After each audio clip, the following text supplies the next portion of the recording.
So verse 37 from chapter 2, Hatha Yoga Pradipika.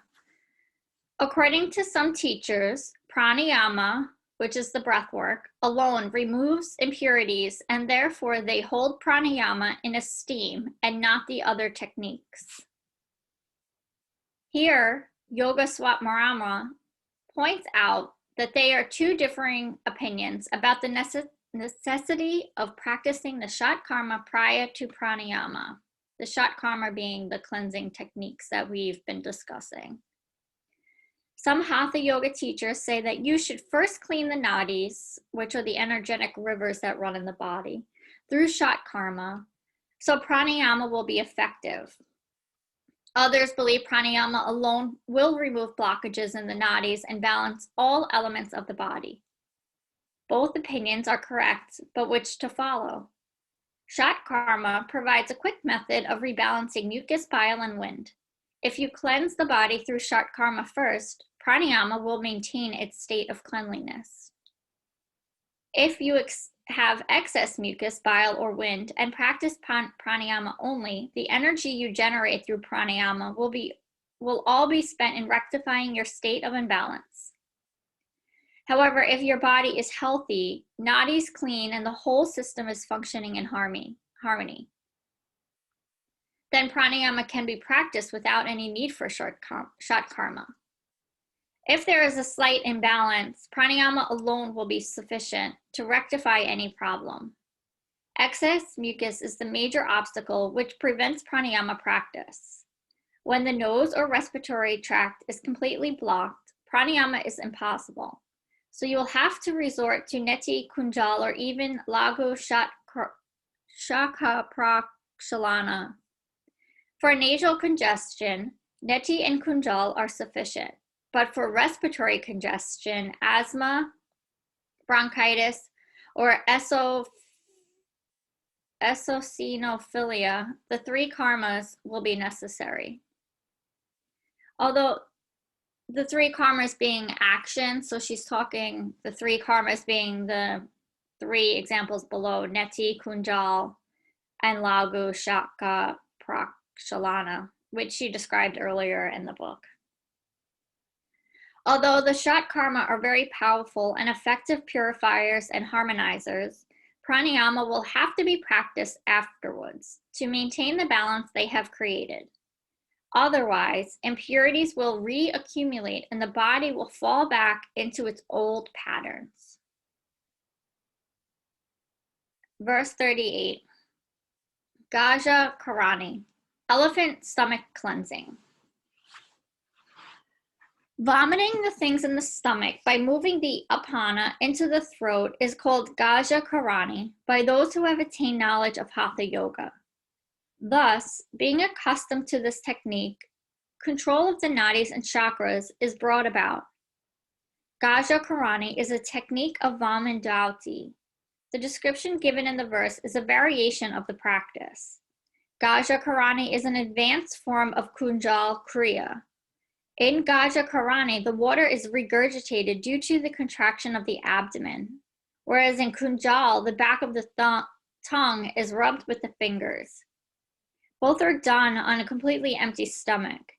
This variation, however, specifies vomiting the things in the stomach, indicated that it is practiced after eating. There are generally three ways Vamandauti can be done. In Kunjal Kriya, one drinks water on an empty stomach and regurgitates it by rubbing the back of the tongue. In Vyagra Kriya, one drinks water and regurgitates the contents of the stomach 3 to 4 hours after eating. And in Gaja Karini, one drinks water on an empty stomach and regurgitates it by contracting the upper abdomen while simultaneously inhaling. This variation, which is practiced 3 to 4 hours after eating, is a fourth method.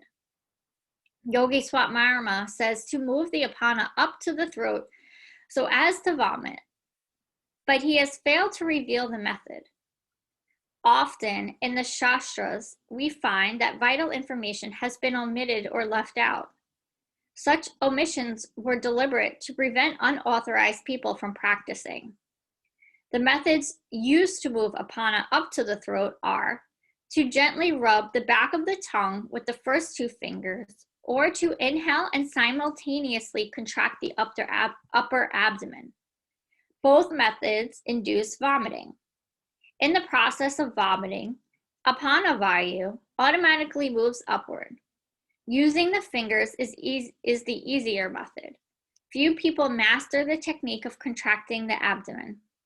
Another important factor, which has been omitted, is that half an hour after vomiting, you should eat a liquid, not thick, a liquid preparation of boiled rice and milk with sugar added. This is like a medicine which restores the natural balance of enzymes in the stomach, as your whole digestive system can be disturbed by the practice. Gaja Karini strengthens the solar plexus, the nerve center which is connected with the Manipura chakra. Many texts state that all the nadis emanate from the navel region or the navel wheel. The regurgitating reflex pulls the prana up from the Muladhara chakra to the throat and stimulates the Vishuddhi chakra. This upward movement activates all the chakras within the vertebral column and the surrounding nadis. Nerve impulses rush up from the base of the spine to the medulla oblongata and ajna chakra. It is important that this variation of Gajna Karini is done 3 to 4 hours after eating. Assimilation of food takes place, and what is difficult to digest is removed before further energy is spent on digestion. This decreases the amount of excrement produced and reduces the workload of the intestines and excretory organs, thereby preventing an overflow of energy in the lower centers.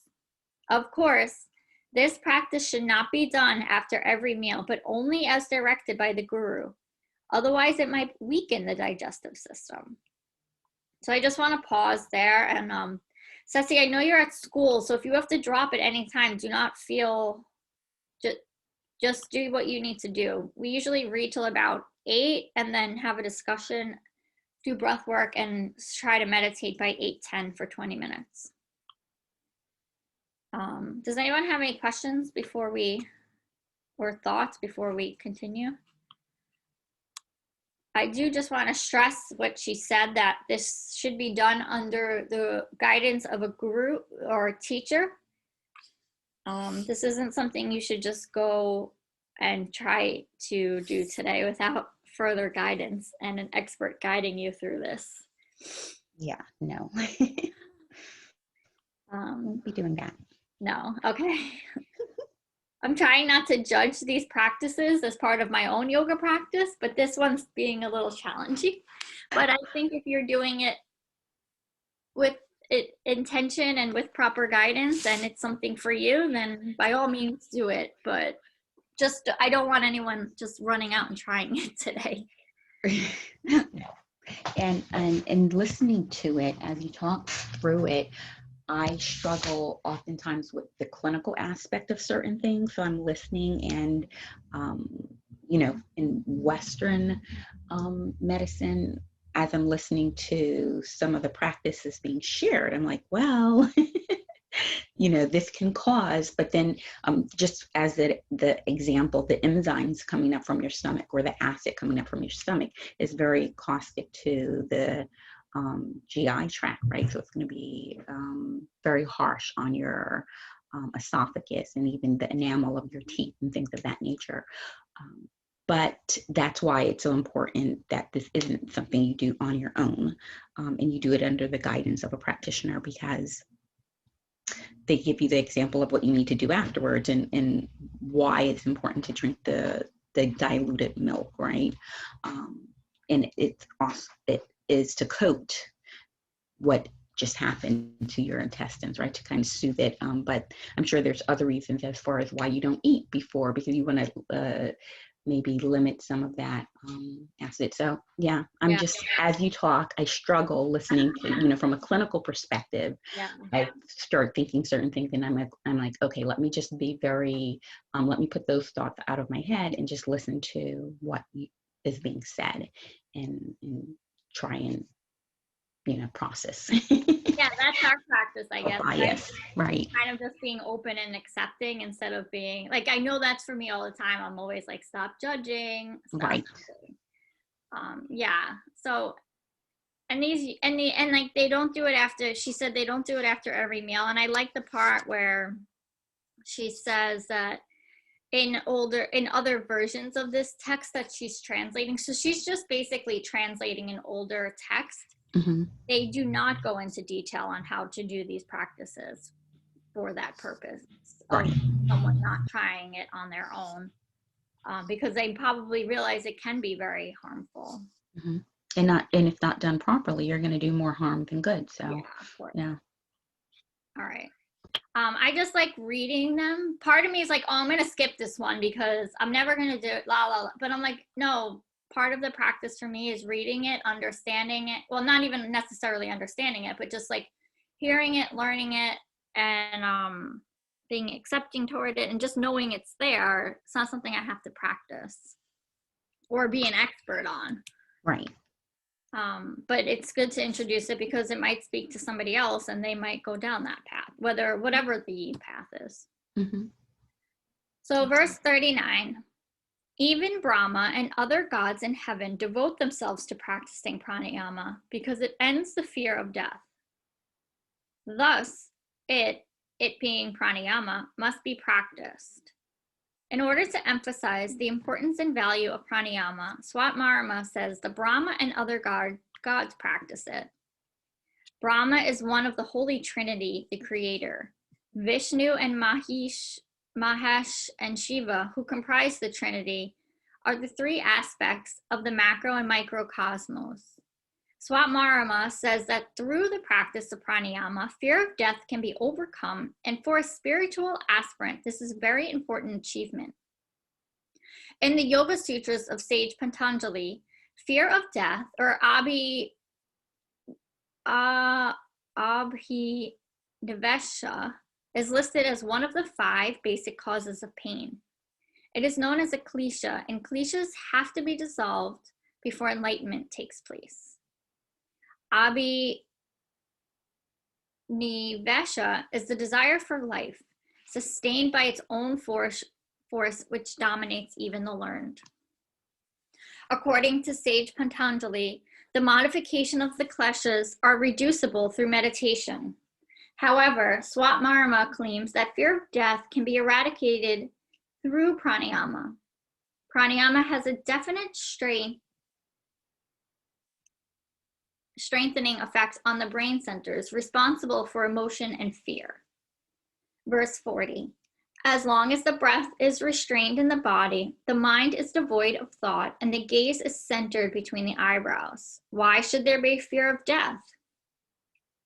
If the mind and prana are absorbed in the center, which is responsible for the experience of universal consciousness or Atma, what can cause fear of death? When the individual soul or jivatma has merged into its source, experience is total. There is no individuality. Any thought of death cannot occur because you, in quotes, do not exist. Fear only comes with experience of duality. When you think you have something to lose, when there is a feeling of separation and no knowledge of unity, then there is fear of death.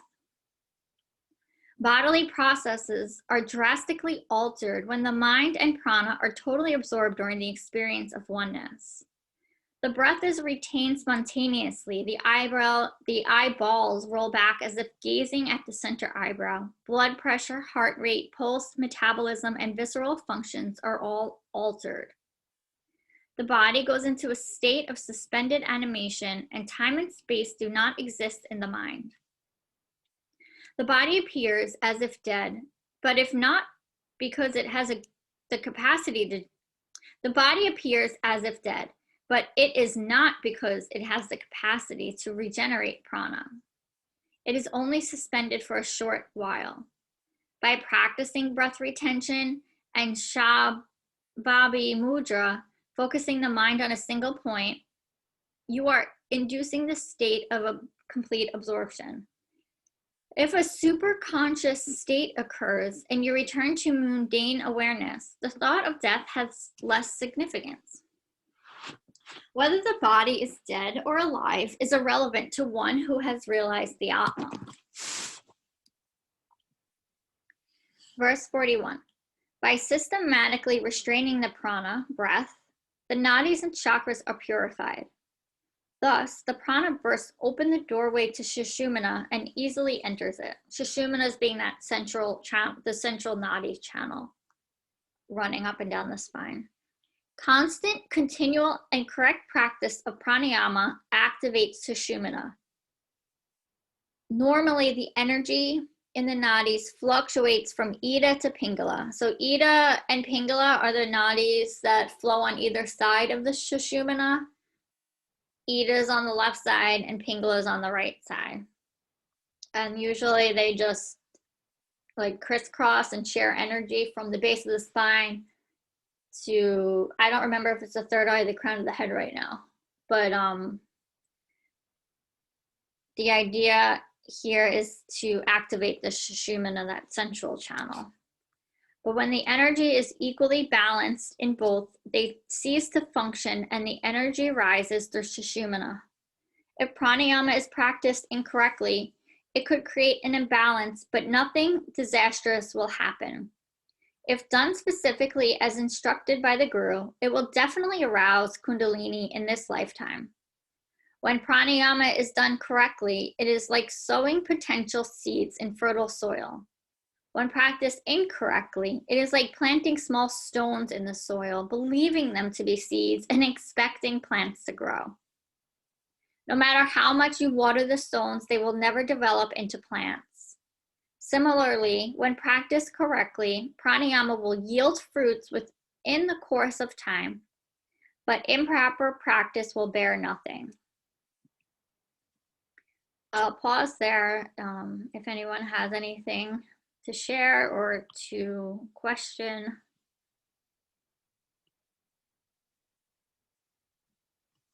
Okay, I'll keep reading. Verse 42. Manon Mani. Wait, sorry, I was trying to come off mute. So I like the analogy first and foremost. That's like a great analogy, the stones and the sea. Yeah, I love that. That I can utilize in so many ways, just in life and conversation. But as you were talking about this, like the body becomes suspended almost. I was thinking about like the outer body experience. And I know a lot of times we talk about grounding in the beginning of practice, right? So it just really brought me to that when she was like talking about death, and we've heard people talk about the outer body experience and then they come back into their bodies. So yeah, just sharing.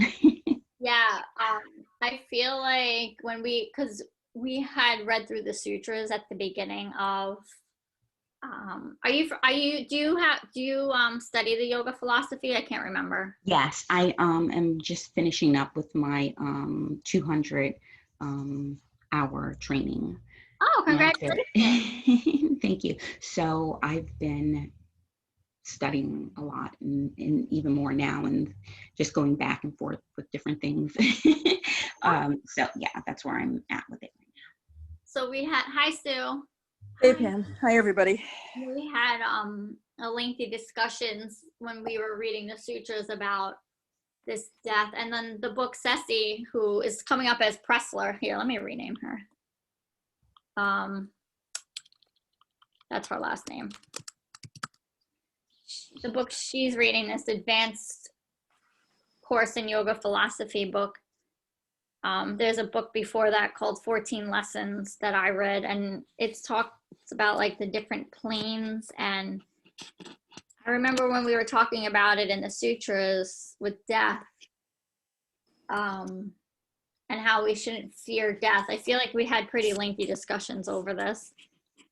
And like what happens as you're dying, and I guess it's just like we were saying before, like you can take what you want from this information and leave what you don't. Like it, my thoughts change almost every day on what I want to believe in, especially with this yoga philosophy, because it is still very new to me. I mean, when I walked into my teacher training in 2017, I didn't even know yoga philosophy existed. I thought I was going to learn how to do all the shapes.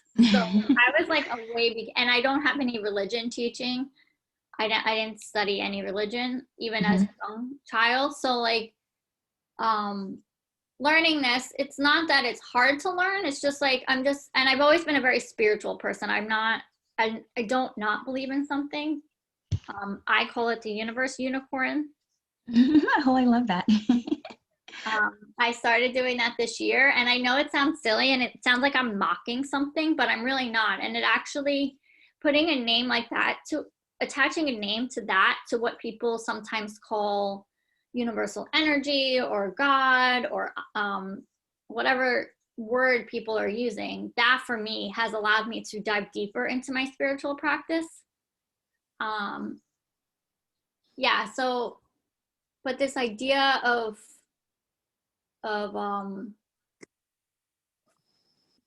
like not being afraid of death, because I guess it's like, if you're gonna people that just believe in this idea of not so much an afterlife or rebirth, but this idea of reincarnation, I guess, through yoga philosophy, and the idea of this karma and dharma, doing your work on your path and setting up for the next life.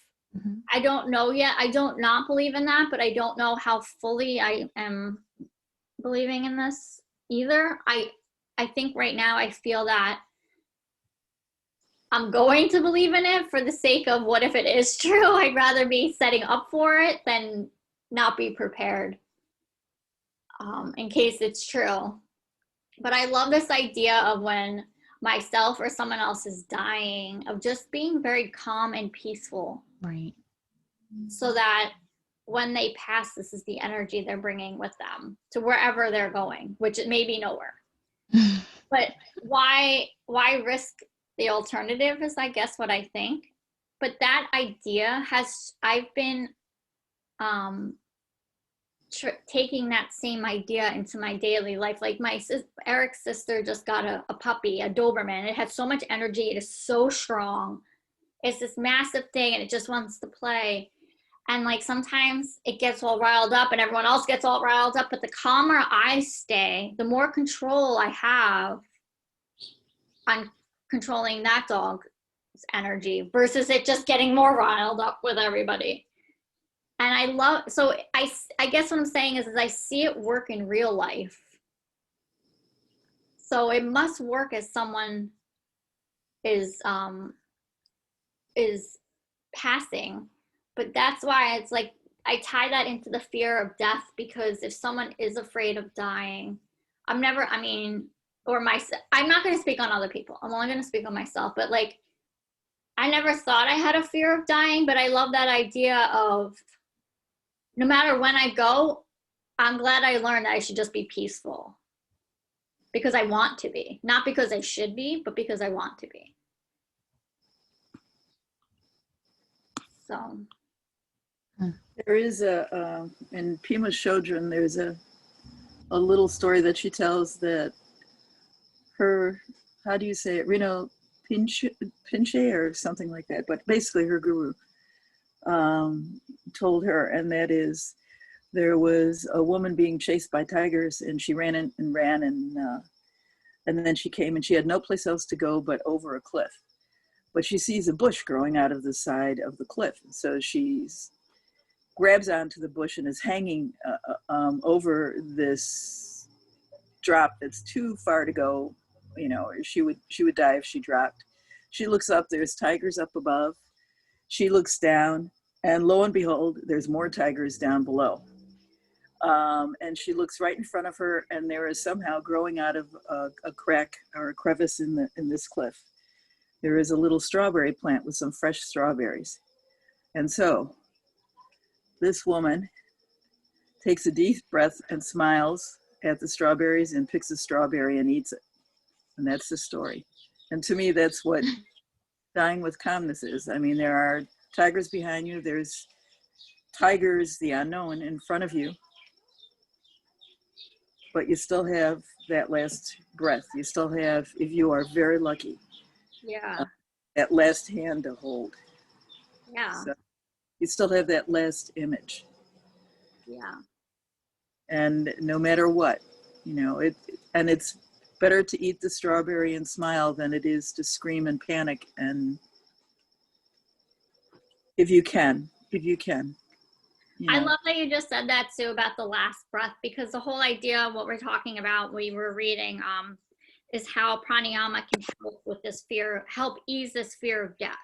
So I love that by like just taking one last breath, you can face the fear of death head on, I guess. You know, many years ago, I worked in a camp for kids and families affected by HIV/AIDS, and there were some pretty sick kids and adults there. And it was meant to be a peaceful and happy place for them, and it was. It was, you know, most people had a really great time there. But we had, you know, there was a big, fairly substantial, especially for a camp like a medical clinic. And one of the things that, and I think I've told this before, but one of the things, I was visiting the clinic one day and just watching how the medical staff interacted with the kids, because there were a lot of kids, and there were kids who had to take medication that tasted so horrible that just smelling it made me gag, and these guys had to swallow it and keep it down. And this was relatively early on in the AIDS epidemic, so you just did it. You didn't have a choice. So one nurse basically showed this poor little kid who was hyperventilating. The kid was in some pain, and also the kid had to take this Gagalot medicine. And she basically taught him how to breathe through the pain and to calm himself so that he could do the thing that he didn't want to do, but he had to do, which is take the medicine. And this was before I discovered yoga. This was, what an experience. There she was using basically pranayama to help this little boy and herself. I mean, and she was remaining calm too in the face of this kid's real unhappiness and pain. And it's real hard to stay calm in the face of kids' unhappiness and pain. It's funny how fast we can absorb somebody else's energy and attach to their mode. But when we do this I know for me, when I do this practice of the sadhana in the morning, the asana sometime during the day, just my daily gratitude practice that I've started, now I absorb somebody's energy still, it doesn't go away, but I'm so present sometimes I immediately can notice it, shut it down. Just like Ceci shared a story that her husband was activated yesterday, and instead of engaging, she left the house and went for a walk near water.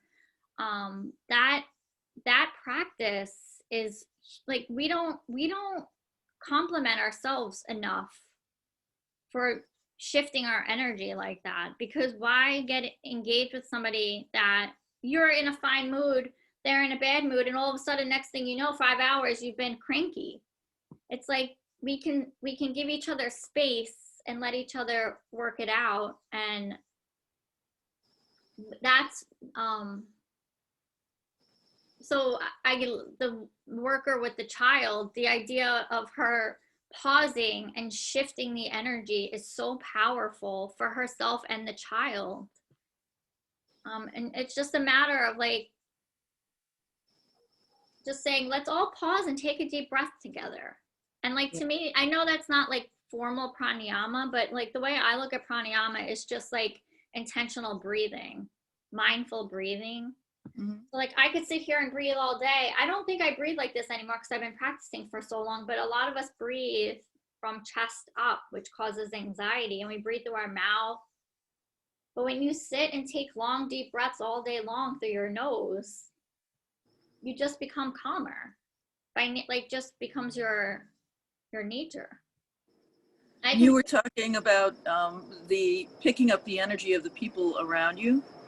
Well, if that, I think it was a nurse and not a doctor, what she did with that child meant that instead of radiating monkey mind, anxiety, and fear and pain, this kid and this nurse were now radiating, somewhat calmer ripples, which affected the other kids and medical staff in this, what was basically a big shed with electricity, and it basically made a difference for all of them. And, it was just such a powerful thing. It was as powerful as finding a quiet time and go, all camps have lakes. So, you go sit by the lake for a quiet 5 minutes to get your act back together after chasing little shithead 9-year-olds across the field. And you sit by this lake and and you breathe and you're calm. Well, her breathing did the same thing as sitting by the lake, Yeah. It's a tool we always have with us when we don't have a water around or we can't get somewhere. Yeah.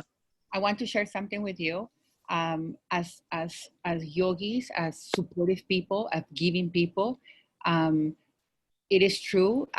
My husband, it was not only one day, but it was a couple of days that he was stressing.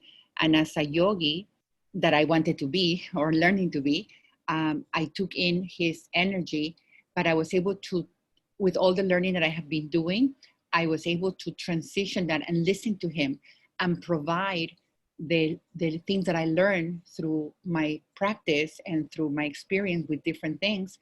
And he actually said, thank you for being there. Thank you for supporting me. Thank you for giving me the unconditional love. So he was good of acknowledging what I was providing to him. So I was able to come down and be.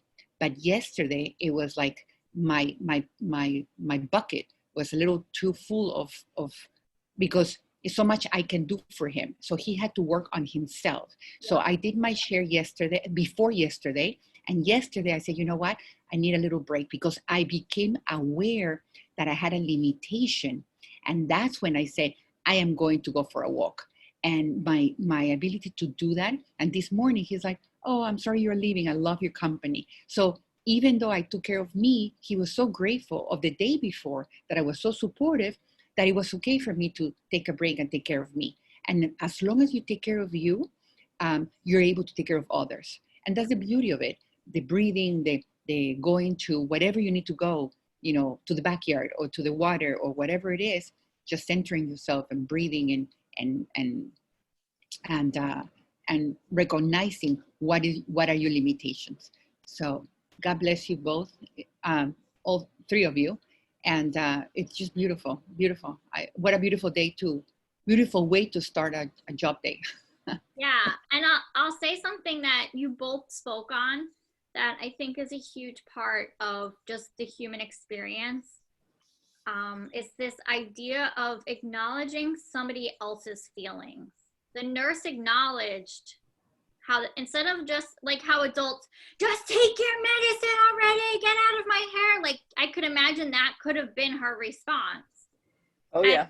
And Ceci, the same thing. Like, you could have not acknowledged your husband's feelings.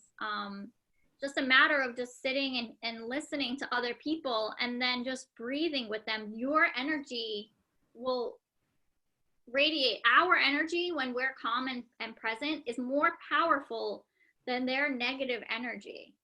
And they may not even realize it's happening. And they, like you said, they may not take your suggestions right away.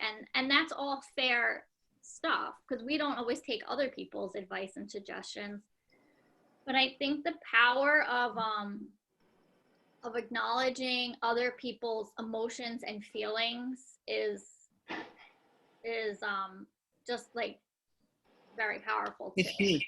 And then just like breathing. Just like, I hear you. I hear what you're saying. Maybe instead of like, let's pray together, let's breathe together.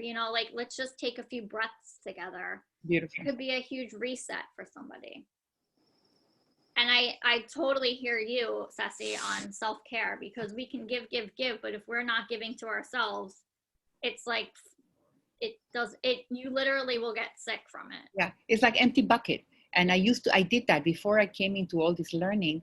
I was always giving, and I'm not a psychotherapist, so it was very draining for me.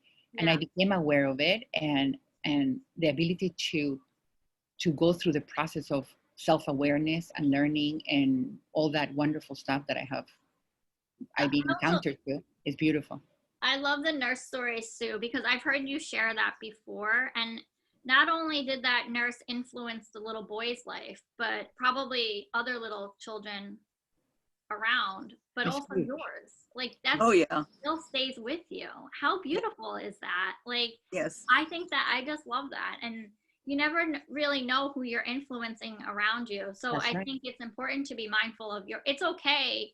Yoga is not the place that life is perfect and life is everything is smiling and everything, but just being aware of how you're giving out your energy and what you want to spread around for the day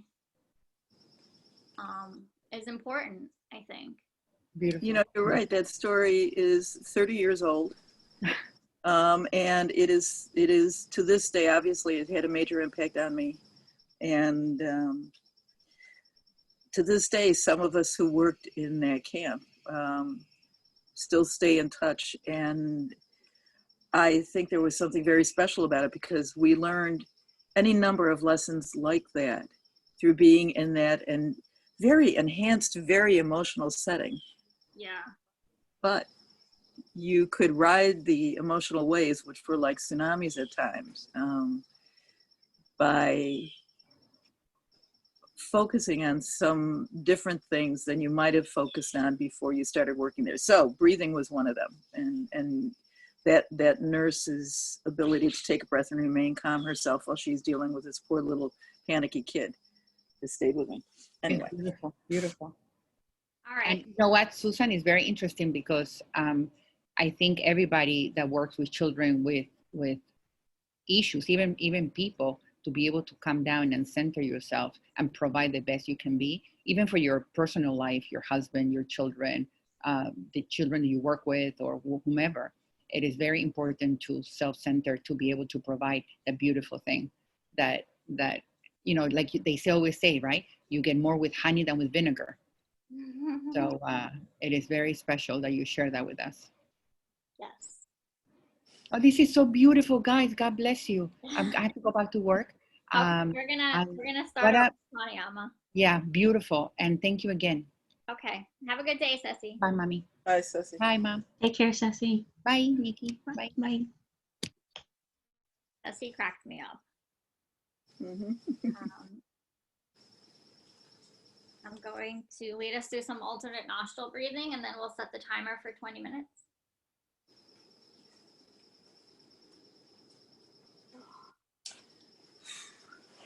So finding a nice tall spine.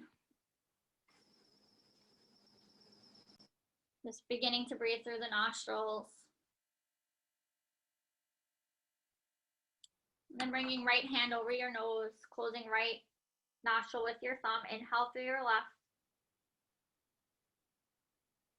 Close left with your right ring finger. Exhale right. Inhale right. Close right. Exhale left. Inhale left. Close left. Exhale right. Inhale right.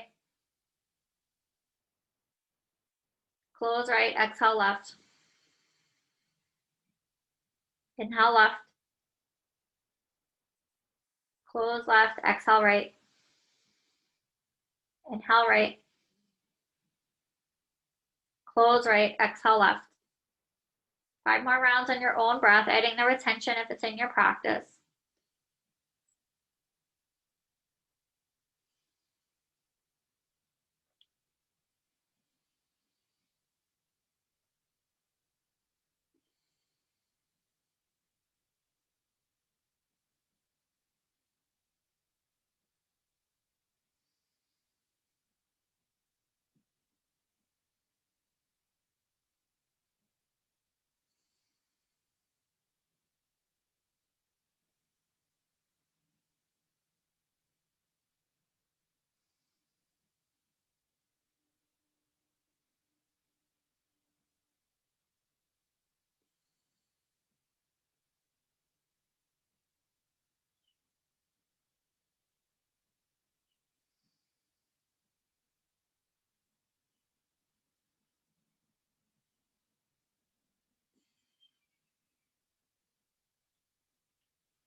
You'll take your time to finish, exhaling through the left nostril. I'm going to set the timer for 20 minutes.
Bringing hands to clasp in front of your heart. Namaste. Namaste. Thank you, everybody. Thank you, guys. Pam, quickly, before we go, you mentioned a book. Did you say it was